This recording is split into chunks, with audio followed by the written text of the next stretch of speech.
Hey, today I want to talk a little bit about functions. That's going to be our next module for Module 5 is functions. So here you'll see an example function in Python. The very first thing you're going to do is just use the definition again, so def and then the name of your function. And again, we're going to try to keep all of our functions lowercase with underscores between the naming standards.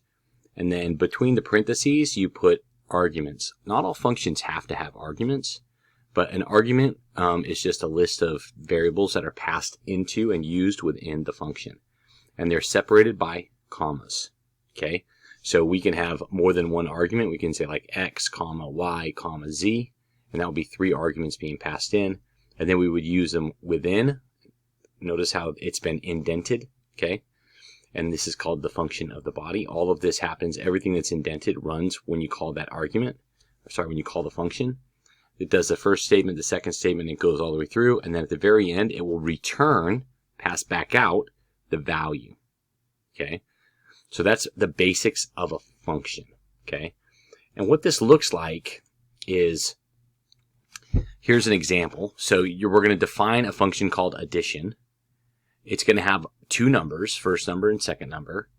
And then within the function, we use it. So this number, we're using it here, first number. And this one, whatever's passed in here, we're adding it to this one. And we're putting it in this new variable called answer. And whatever's in answer gets returned as answer. Okay? And now if we come down and look where we're actually calling it, now notice the function is higher than where we used it. So as we read, as the computer in memory reads this, it starts at the top, it starts going down. And these definitions are just kind of like blueprints. They just kind of sit there as a blueprint. Okay? So they sit there, blueprint, and then down here, they're actually being used. Okay?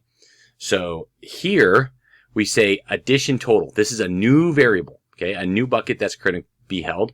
We call our function and pass in 2 numbers. The answer goes through here. 3 plus 5, answer is 8. 8 gets returned back and can be used by this addition total here. The addition total was addition total, like so. Okay? That's how the basics of a function work. Okay? So for this module, we're going to be playing with functions. The cool thing about functions is it lets you be very modular. Okay? So you can use the different functions throughout your code. So you can create a function like this, and anytime you need to add 2 numbers, just call that function and add the 2 numbers together.